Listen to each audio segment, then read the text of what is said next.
በስመ አብ ወወልድ ወመንፈስ ቅዱስ አሐዱ አምላክ አሜን። ትሑትና ትዕግስተኛ ሁን። በምድር ገጽ ላይ ከነበሩት ሰዎች ሁሉ ይልቅ እጅግ ትሑት የነበረው ነቢይ ሙሴን ምሰል። ሙሴም በምድር ላይ ካሉት ሰዎች ሁሉ ይልቅ እጅግ ትሑት ነበር። ዘሌዋውያን 12 ምዕራፍ 3 ሁልጊዜ መሐሪና ይቅር ባይ ለመሆን ሞክር። ሐዋርያ ለማንም ስለ ክፉ ፈንታ አትመልሱ። በሰው ሁሉ ፊት መልካም የሆነውን አስቡ። ተወዳጆች ሆይ ራሳችሁን አትበቀሉ፣ ለቁጣ ፈንታ ስጡ እንጂ ሮሜ 12 ቁጥር 17-19 ብሏልና። እንዲሁም ቁጣን፣ ሁልጊዜያዊ ስሜትና ንዴትን እንድታስወግዱ ክፉውን በመልካም አሸንፉ እንጂ በክፉ አትሸነፉ ሮሜ 12:21 በማለት ይጠይቃል። በእርግጥ መታገስ የሚችል ሰው እድለኛ ሲሆን፣ ይህ የማይችል ግን ደካማ ነው። ስለዚህ ይህ የሐዋርያ እኛ ኃይለኞች የሆንን የደካሞች ድካም እንድንሸከም ራሳችንን ደስ እንዳያሰኘን ይገባል። ሮሜ 15:1 ያለው ለሌሎች አንተ እንዳሰብካቸው ፍጹም ለሌሎች ፍጹም እንዳስተማርካቸው እንደሚሰሙ እንዲሁ አትፈልግ። ነገር ግን እንዲሁ መሆን እንዳለባቸው ሳይሆን እንደሆኑት አድርገህ ተቀበላቸው። ራሳቸውን ተፈጥሮ እንደራሱ አድርጎ ተቀብሏልና።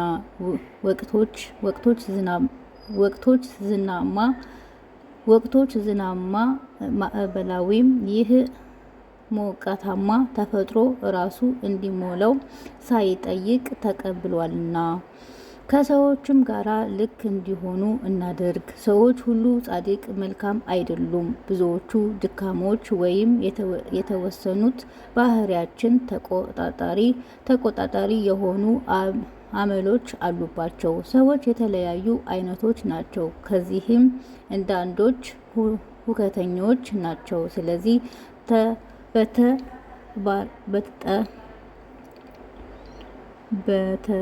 በጸባያቸው ተጽዕኖ እንደማይደረግበት ተመልካቾች አሁን በባህሪያቸውም በጥበብም እንቀበላቸው።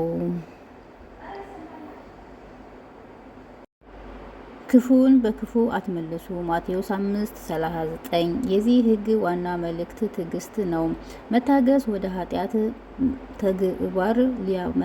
ተግባር ሊያመራ የሚችለው ሁኔታና ወደ ውድቀት የሚያደርሰው የስጋ ግፊት መቆጣጠር ይቻላል። ለሚያጋጥምህም ክፉ ፈተና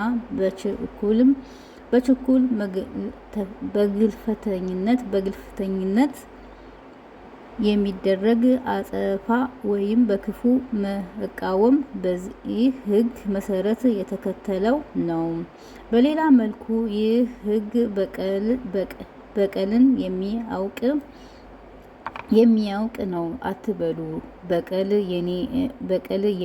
የኔ ነው፣ እኔ ብድራቱን እመልሳለሁ ይላል ጌታ በማለት በሐዋርያ በቅዱስ ጳውሎስ በሮሜ ክርስቲያኖች የተጻፈው በወንጌል መድኃኒታችን ኢየሱስ ክርስቶስ ክፉን በክፉ አትቃወሙ በማለት ካስተማረው በመነሳት ነው። ክፉን በክፉ አለመቃወም ማለትም ክፉውን ግብር በክፉ ግብር አለመቃወም፣ በጠቅላላውም አለመቀበል ማለት ነው።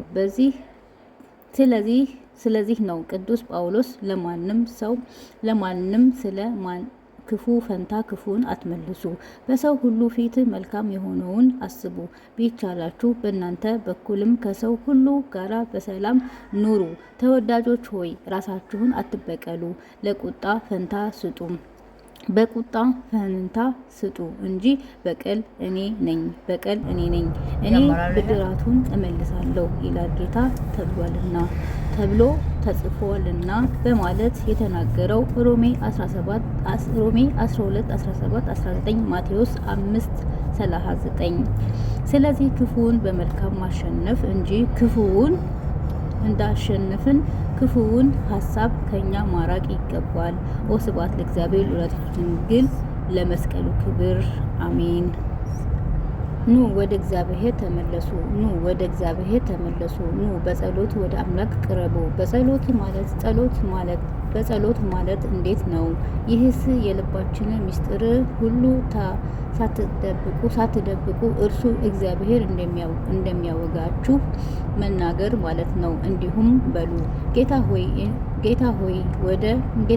ወደ አንተ መምጣቴ እፈልጋለሁ።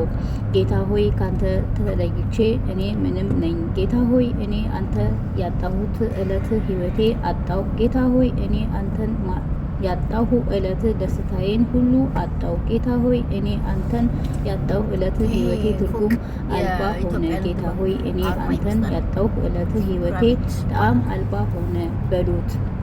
ዳግምም በእግዚአብሔር እግር ስር ተደፍታችሁ እንዲህ በሉት፣ አምላኬ ሆይ ወደ አንተ እፈልጋለሁ። ነገር ግን ጠላቶቼ ከኔ እጅግ የሚበልጡ ናቸው። ነፍሴም አምላክሽ